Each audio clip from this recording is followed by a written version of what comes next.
नमस्कार साथियों, स्वागत है आपका आज हमारे YouTube चैनल पर। आज हम आपके बीच में एक लंबी क्लास लेकर के आए हैं जो कि हिंदी विषय के रहने वाली है। तो चलिए शुरू करते हैं टॉपिक को।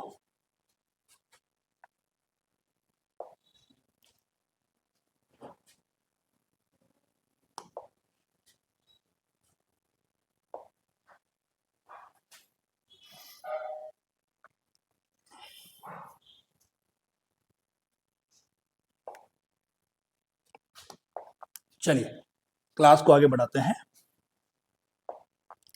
देखिए, सबसे पहले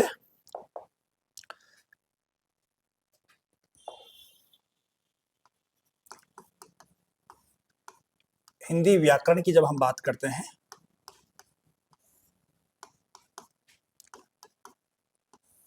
जहां से सबसे ज्यादा पोर्शन जो है प्रतियोगिता परीक्षाओं में हिंदी विषय से पूछे जाते हैं, उसमें 3 यूनिट आती है। 3 यूनिट में से पहली जो यूनिट आती है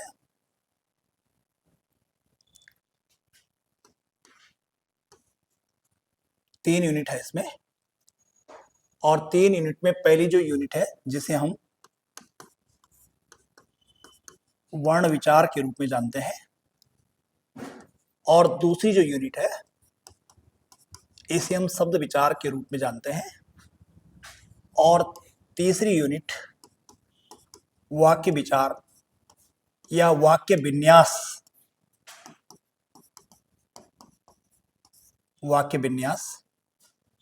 ये 3 यूनिट हिंदी ग्रामर में आती है। वर्ण विचार, शब्द विचार, और तीसरे हमारे पास क्या, वाक्य विचार या वाक्य विन्यास। ठीक है, इस क्लास को आप ऐसा समझिए कि आप ऑनलाइन ना पढ़ करके आप जो है ऑफलाइन पढ़ रहे हैं। आपको ये फील होना चाहिए कि सीधे हम ऑफलाइन क्लास में बैठ करके पढ़ रहे हैं। उसी हिसाब से जैसे ऑफलाइन में क्लासेस चलती हैं, ठीक उसी प्रकार से मेरा प्रयास है कि उसी धारा में हम आगे चलने का प्रयास करेंगे। तो हिंदी व्याकरण अगर आप पढ़ रहे हैं तो 3 यूनिट केवल आपके पास में, छोटा सिलेबस है। उसमें पहला वर्ण विचार है, दूसरा शब्द विचार, और तीसरा कौन सा है, वाक्य विचार या वाक्य विन्यास। इसमें देखो, जब हम वर्ण विचार पढ़ते हैं तो इस वर्ण विचार में जो है, वर्ण विचार में 3 चैप्टर आते हैं, और 3 चैप्टर में पहला जो चैप्टर आता है इसमें वो आता है कौन सा, वर्णमाला वाला। और दूसरा जो चैप्टर आता है वो आता है कौन सा, वर्तनी वाला। दूसरा जो चैप्टर आता है इसमें वो आता है इसमें कौन सा, संधि वाला। और तीसरा आता है इसमें कौन सा, वर्तनी वाला। तो ये जो वर्णमाला, संधि, वर्तनी, ये जो वर्ण विचार वाला जो पहली यूनिट है ये हम पूरी कंप्लीट कर चुके हैं। आप पिछली वीडियो देख सकते हैं, यूट्यूब में डाली हुई है। कम से कम 20-25 क्लासें हैं जो यूट्यूब में आपको फ्री में मिल जाएगी। ठीक है, आप देख सकते हैं। और आज हम शुरू करने जा रहे हैं शब्द विचार, यानी एक यूनिट हम यूट्यूब में जो है पढ़ चुके हैं, और दूसरी यूनिट शब्द विचार हम पढ़ेंगे, और उसके बाद फिर वाक्य विचार, वाक्य विन्यास को लेकर के हमारी बातचीत आगे होती रहेगी। तो चलिए शुरू करते हैं आगे। दूसरी यूनिट है कौन सी, शब्द विचार। यूनिट का नाम है, दूसरी यूनिट है शब्द विचार। शब्द विचार, ठीक है। अभी शब्द विचार में आइए जरा, इसमें सबसे पहले ये देखते हैं कि यहां पर पहली बात हमारे पास ये निकल करके आती है कि जो ये शब्द विचार है इसमें पहली बात तो ये आती कि शब्द बोलते किसे हैं, यानी शब्द किसे कहते हैं। और शब्द के साथ दूसरी बात आती है कि पद किसे कहते हैं। तो पहले शब्द विचार के अंदर जो चीजें पढ़नी है उनको पढ़ने से पहले ये जानना जरूरी है कि शब्द किसे कहते हैं और पद किसे कहते हैं। तो चलिए आगे बढ़ते हैं। इसमें देखो, सबसे पहली बात, यहां से आप मेरे साथ जो है, अगर आप नोट्स बनाना चाहते हैं तो बिल्कुल जो क्लास नोट्स होते हैं उसी रूप में हम इसमें काम करने वाले हैं। तो इसमें देखिए, पहली जो बात है इसमें पहली बात ये आएगी कि जो शब्द होता है, जैसे हम वर्ण पढ़ते हैं ना, वर्ण, एक वर्ण होता है,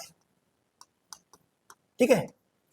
एक हमारे पास शब्द होता है, एक हमारे पास पद होता है, और एक हमारे पास वाक्य होता है। इस टाइप का क्वेश्चन आता है, ठीक है जी। इसी को आगे पीछे कर देगा, यानी जो इनका सही क्रम है, वर्ण आएगा, वर्ण के बाद शब्द आएगा, फिर पद आएगा, और फिर क्या आएगा, वाक्य आएगा। इसी को लगाएगा कि सही क्रम कौन सा है। यहाँ पर जो है वर्ण कर देगा पहले, फिर पद लगा देगा, और फिर शब्द लगा देगा। यानी दूसरा जो ऑप्शन बनाएगा अगर ये, तो वर्ण के बाद यहाँ पर पद लिख देगा, और फिर यहाँ पर शब्द लिख देगा, और फिर यहाँ पर क्या लिख देगा, वाक्य लिख देगा। ये दो चीजें जो है ऑप्शन में हमें देखने को मिलेगी। ऑप्शन में जो है ये 2-3 चीजें जो है देखने को मिलेगी। तो एक ऑप्शन में ये वाली कंडीशन हो सकती है, और एक ऑप्शन में ये वाली कंडीशन हो सकती है। तो यहां से देखो, चैप्टर शुरू करने से ही पहली वाली बात हमारी एक क्लियर हो जानी चाहिए कि पहले वर्ण आएगा, वर्ण भाषा की सब छोटी इकाई होती है, उसके बाद फिर शब्द आता है ना, एक सार्थक शब्द, और उसके बाद शब्द के बाद पद आएगा, और फिर वाक्य आएगा। अब इसी चयन को हमें समझना है कि आखिर ऐसा क्यों है। तो पहले जान लेते हैं कि शब्द किसे कहते हैं, ठीक है जी। तो यहां पर पहली बात देखेंगे, पहला जो पॉइंट आएगा, वर्णों के सार्थक समूह को शब्द कहते हैं। अगर आप नोट्स बना रहे हैं तो आपने ऐसे शब्द विचार दूसरी यूनिट ऊपर डाल देनी है, और इसमें सबसे पहले ये हेडिंग बना देनी है कि शब्द या पद। शब्द को ही पद कहते हैं, लेकिन थोड़ा सा जरा सा अंतर है, उसे भी समझेंगे। तो पहली बात ही जान लेते हैं कि शब्द किसे कहते हैं। तो वर्णों के सार्थक समूह को क्या कहते हैं, शब्द कहते हैं। कैसे, है ना, वर्ण तो हो गया जैसे रा, और इसमें अगर माँ जोड़ दे तो ये सार्थक शब्द राम, है ना। या फिर हमने लिखा परिवार, राम लिख दिया, परिवार लिख दिया, हमने घर लिख दिया, है ना, हमने पानी लिख दिया। तो ये एक प्रकार से जो है वर्णों का सार्थक समूह है। तो पहली बात, वर्णों के सार्थक समूह को शब्द कहते हैं, जैसे राम, परिवार, घर और पानी। तो ये शब्द है। अब दूसरी बात हमारे पास ये निकल करके आती है कि पद किसे कहते हैं। सब तो ठीक है ना, वर्ण भाषा की सब छोटी इकाई होती है। वर्ण भाषा की वह सबसे छोटी इकाई है जिसके खंड नहीं किए जा सकते हैं, और वर्णों के सार्थक समूह को ही शब्द कहते हैं। दो बातें क्लियर हो गई है। और तीसरी बात हमारे पास ये आएगी यहाँ पे कि जब शब्द, देखो आप, जब शब्द वाक्य में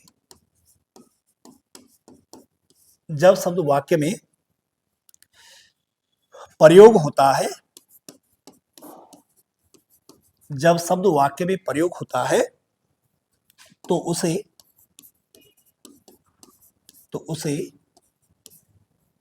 उसे पद कहा जाता है।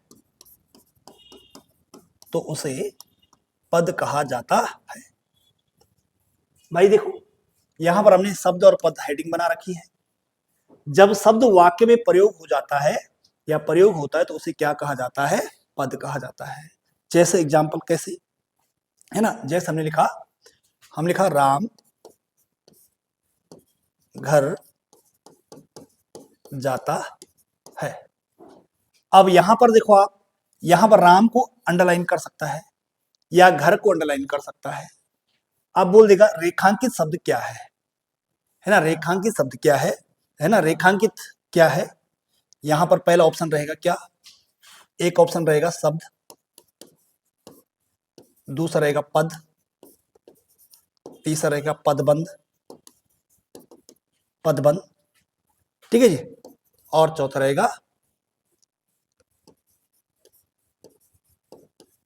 रहेगा कोई नहीं, इनमें से कोई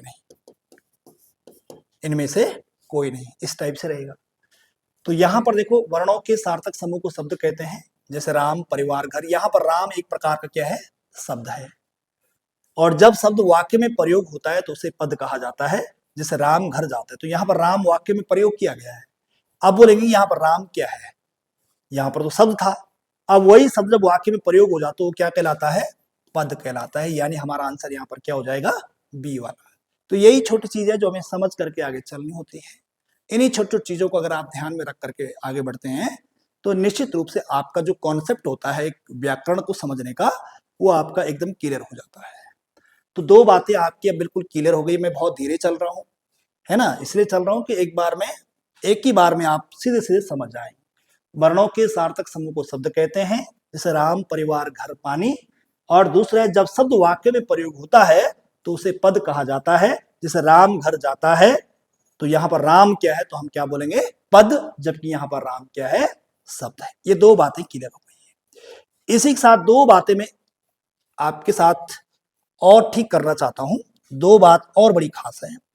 दो बात और बड़ी खास क्या है, देखो आप यहां पर आप जो है स्टार लगा कर, या आप है ना डब्बे के अंदर पैक कर सकते हैं, इसको डब्बे के अंदर पैक कर सकते हैं। एक तो क्वेश्चन बनेगा, भाषा की भाषा की भाषा की सबसे छोटी, या मैं यूं कहूं, भाषा की या तो कहूं सबसे छोटी इकाई, और या तो एक शब्द लिखा रहता है लघुत्तम इकाई है। तो यहां लिखता हूं भाषा की लघुत्तम इकाई। लघुत्तम इकाई, लघुत्तम इकाई का मतलब ही क्या है, भाषा की सबसे छोटी इकाई कौन सी है। एक तो ये क्वेश्चन बनेगा। दूसरा क्वेश्चन क्या बनेगा, भाषा की लघुत्तम सार्थक इकाई।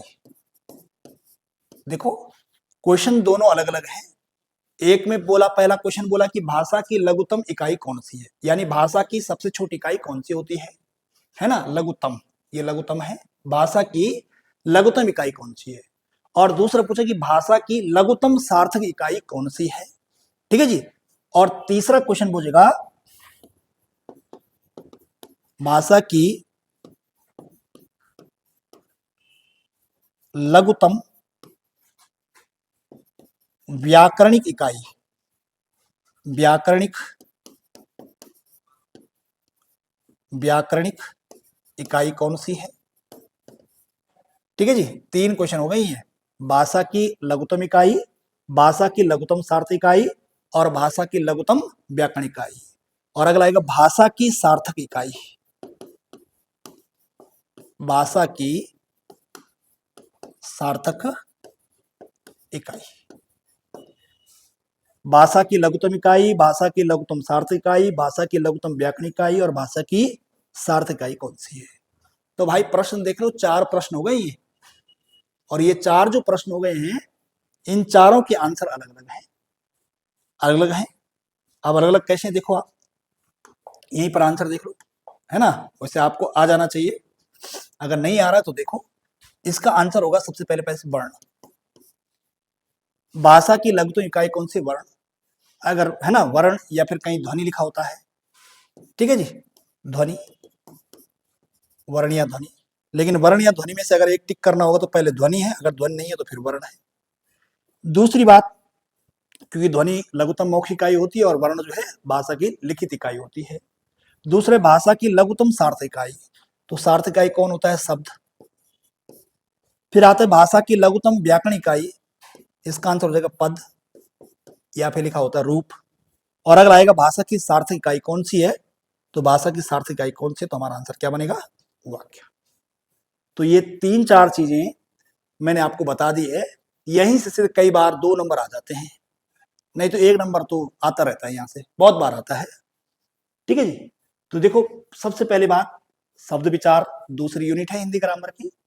एक क्वेश्चन यहां से ये वाला आपको याद रखना है, पहले वर्ण आएगा, फिर शब्द आएगा, फिर पद आएगा, फिर वाक्य आएगा।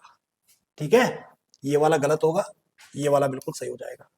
दूसरी बात, शब्द और पद किसे कहते हैं, वर्णों के सार्थक समूह को शब्द कहते हैं, जैसे राम, परिवार, घर, पानी, ऐसे बहुत सारे शब्द हो सकते हैं। दूसरी बात, पद किसे कहते हैं, जब शब्द वाक्य में प्रयोग होता है तो उसे पद कहा जाता है। जैसे राम घर जाता है, यहां पर यह शब्द था, और जब ये शब्द वाक्य में प्रयोग कर दिया तो यहां पर यह शब्द ना होकर के क्या कहा गया, इसे पद कहा गया है।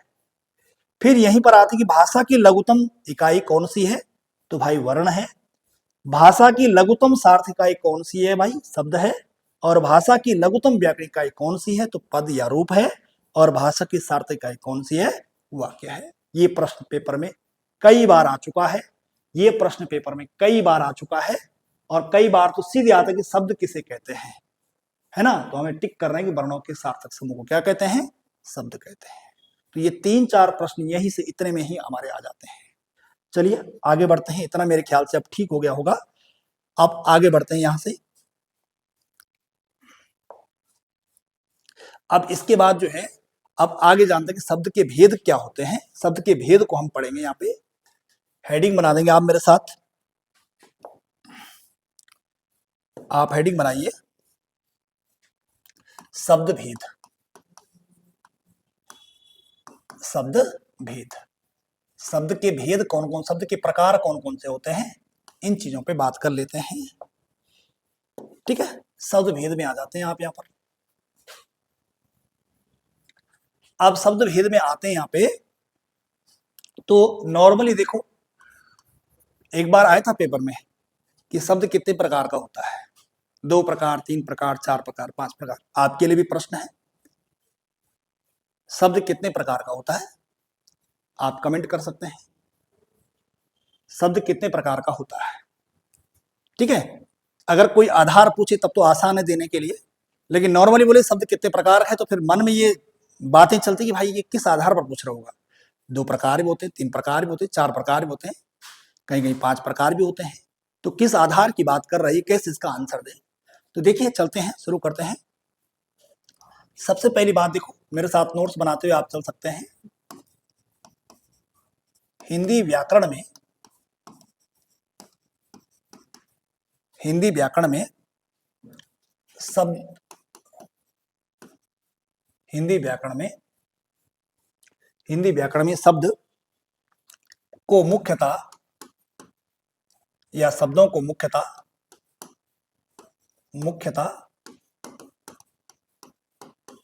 शब्दों को मुख्यतः 2 भागों में बांटा गया है। 2 भागों में बांटा गया है, 2 भागों में मुख्य रूप से बांटा गया है। अब भाई ये 2 भाग कौन कौन से हैं, 2 पार्ट कौन कौन से हैं। ठीक है, 2 पार्ट में पहला पार्ट आएगा, एक आ जाएगा सार्थक शब्द, सार्थक शब्द, पहला आ जाएगा सार्थक शब्द, और सार्थक का ठीक उल्टा हो जाएगा फिर क्या, निरर्थक, निरर्थक शब्द, निरर्थक शब्द। तो हिंदी व्याकरण में शब्दों को मुख्य रूप से 2 भागों में बांटा गया, 2 प्रकारों में बांटा गया, एक सार्थक शब्द और एक निरर्थक। सार्थक शब्द मतलब जिसका कोई अर्थ है, और निरर्थक मतलब जिसका कोई अर्थ ही नहीं है। अब जिसका कोई अर्थ ही नहीं है वो वास्तव में शब्द ही नहीं माना जाता है। वास्तव में शब्द वही है जिसका कोई ना कोई अर्थ होता है, और जिसका कोई ना कोई अर्थ होता है वही जो है सार्थक शब्द कहलाता है। और यही चयन हमारी आगे बढ़ती है सार्थक शब्द वाली, निरर्थक यहीं पर खत्म हो जाता है। फिर जिसका कोई अर्थ ही नहीं है, निरर्थक है, उसको आगे क्या बढ़ाना है, वहीं पे खत्म हो जाता है ना। तो जैसे एग्जाम्पल के लिए देख लेते हैं कि सार्थक शब्द के एग्जाम्पल आप कैसे ले सकते हैं। एग्जाम्पल के लिए आपने क्या लिया, जैसा आप लिखा चाय, जैसा आप लिखा पानी, जैसा आप लिखा रोटी, जैसा आप लिखा सेब, इस प्रकार के शब्द, इनका एक अर्थ है, अर्थमान शब्द है। सार्थक शब्द इसीलिए तो है कि इनका कोई अर्थ है। अगर आप चाय शब्द बोल रहे हैं, पानी बोल रहे हैं, रोटी बोल रहे हैं, सेब बोल रहे हैं, तो ये है ना अर्थ ग्रहण करने वाले हैं, इनका अर्थ समझा जा रहा है।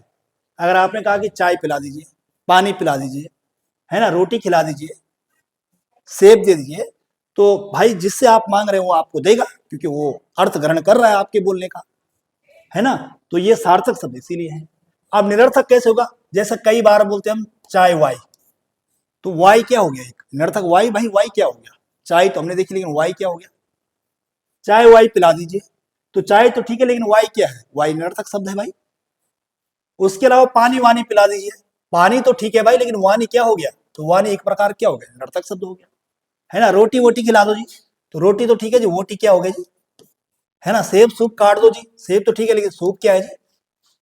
तो ये सारे के सारे है, तो ये भी देखो आप, है तो ये भी जो है वर्णों का सार्थक, वर्णों का समूह है, लेकिन सही अर्थवान शब्द नहीं है। और अगर कोई वर्ण अगर आपस में मिल रहे हैं और अगर वो अर्थवान शब्द नहीं बन रहे हैं, ठीक शब्द नहीं बन रहे हैं, तो वो शब्द ही नहीं कहलाएगा। इसीलिए इस प्रकार की, इस कोटि के जो शब्द आएंगे ये निरर्थक शब्द कहलाएंगे, और इस कोटि के जो शब्द आएंगे वो क्या कहलाएंगे, सार्थक शब्द कहलाएंगे। तो यानी शब्द मुख्य रूप से हिंदी में, हिंदी व्याकरण में दो प्रकार के होते हैं, दो भागों में हम शब्दों को बांटते हैं, एक सार्थक शब्द होते हैं और एक निरर्थक शब्द होते हैं। ठीक है जी, इनका तो यहीं पर खत्म हो जाता है मामला। अब जो सार्थक शब्द होते हैं, है ना, सार्थक शब्द के भेद हमें आगे पढ़ने हैं, यानी सार्थक शब्दों के भी भेद होते हैं। अब सार्थक शब्दों के भेद अलग अलग होते हैं। अब वास्तव में जो शब्द भेद है वो आगे, अब अलग अलग आधार पर जब हम आगे बढ़ते हैं तो फिर शब्द भेद अलग अलग होते हैं। ठीक है जी, अब यहां से आगे बढ़ेंगे, यहां से आगे बढ़ेंगे। सार्थक शब्द, सार्थक शब्द या सार्थक शब्द भेद, ऐसा पढ़ सकते हैं। सार्थक शब्द भेद एक हेडिंग बन सकते हैं, दूसरी हेडिंग बना सकते हैं आप यहाँ पे, यहां पर आप दूसरी हेडिंग बना सकते हैं सार्थक शब्द भेद। अब वास्तव में जो सार्थक शब्द भेद है वो अलग है और कई बार यहां से प्रश्न पूछ लेता है। अब सार्थक जो शब्द भेद आते हैं ये अलग अलग आधार पर है, और अलग अलग आधार पर कैसे हैं, अगर आप पॉइंट बनाएंगे तो पॉइंट बना सकते हैं। सार्थक शब्दों को यहां से आप लाइन लिख सकते हैं, यहां से लाइन लिख सकते हैं।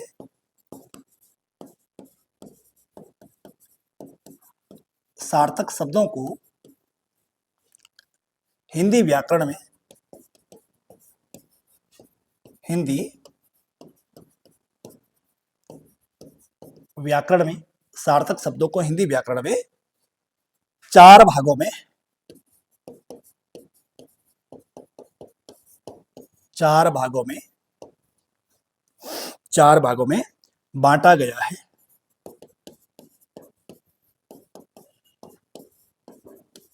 चार भागों में बांटा गया है। कितने भागों में बांटा गया? चार भाग में। सबसे पहला नंबर 1 लिखना व्याकरण। ठीक है जी, कई बार आ रहा है व्याकरण के आधार पर, व्याकरण रूप, या फिर लिखा होगा प्रयोग के आधार पर, के आधार पर शब्द भेद,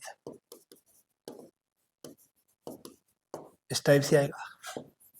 यानी व्याकरण रूप प्रयोग के आधार पर शब्द के कितने भेद होते हैं, इस टाइप का क्वेश्चन पेपर में आता है। ठीक है, दूसरा आ जाएगा हमारे पास व्युत्पत्ति। व्युत्पत्ति या लिखा होगा कहीं पर रचना, या लिखा होगा बनावट। व्युत्पत्ति, उत्पत्ति नहीं है, ये क्या है? व्युत्पत्ति। व्युत्पत्ति रचना बनावट के आधार पर, बनावट के, व्युत्पत्ति रचना बनावट के आधार पर, आधार पर शब्द भेद, इस टाइप का क्वेश्चन बनेगा। अब व्युत्पत्ति हो गया, अब आएगा हमारे पास क्या? उत्पत्ति।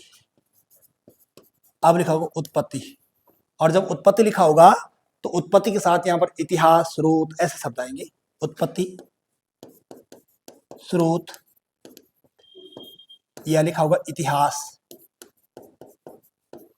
के आधार पर शब्द भेद, ऐसा लिखा होगा। और चौथा लिखा होगा, चौथा जो है अर्थ के आधार पर शब्द भेद, है ना, शब्द भेद।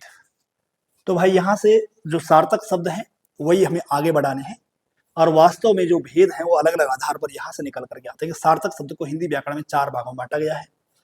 अब यहां से पूछेगा कि पहला आधार कौन सी? व्याकरण रूप प्रयोग के आधार पर शब्द भेद कितने हैं? तो आंसर बनेगा 2।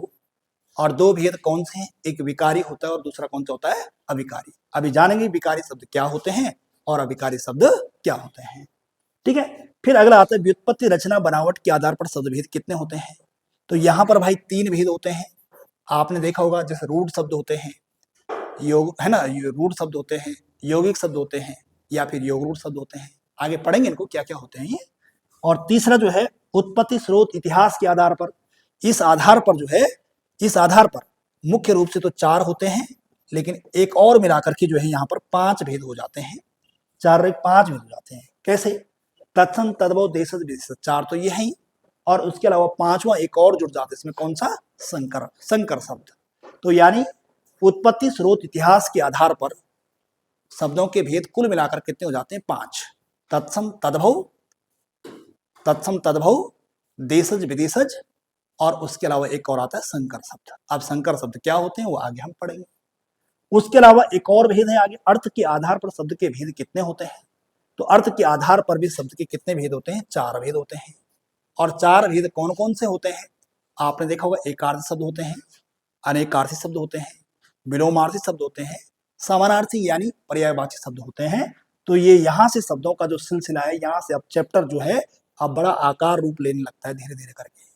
लेकिन अगर आपने बेसिक से शुरू से पहले पढ़ा हुआ है तो आगे अब कोई दिक्कत आपको आने वाली नहीं है। आप चाहे एलटी एग्जाम की तैयारी कर रहे हो, है ना, प्रवक्ता का एग्जाम तो हो ही गया है, या ग्रुप्स में आप पटवारी, लेखपाल, सिंचपाल, है ना, फॉरेस्ट गार्ड, पुलिस कांस्टेबल, जहां भी हिंदी आती है, चाहे वो अब सेंटर का एग्जाम हो, चाहे वो अब राज्य के एग्जाम हो, तो सभी जगह जो है अगर ग्रामर का पोर्शन अगर आता है तो इससे बाहर नहीं आता है। आप इतनी चीजों को ठीक करते हुए आगे बढ़िए। आगे बढ़ते हैं। देखो अब यहां से देखो, हमें शब्द भेद जब आगे बढ़ाने हैं तो किस आधार पर बढ़ाना, हमें यहाँ पर व्याकरण रूप प्रयोग के आधार पर शब्द के भेद हमें आगे बढ़ाने हैं। ठीक है, चलिए यहाँ पर आगे बढ़ते हैं। ठीक है जी, इससे आगे वाला जो पोर्शन होगा इसको हम अगली क्लास में पढ़ेंगे। इसको मैं तुरंत दूसरी क्लास आपके बीच में लाऊंगा। यहाँ से इसके बाद हम जो पढ़ने वाले हैं व्याकरण रूप प्रयोग के आधार पर शब्द के भेद पढ़ने वाले हैं। ठीक है, आज के लिए इतना करते हैं। स्वस्थ रहिए, मस्त रहिए, बढ़िया से मजे से तैयारी करते रहिए। जय हिंद।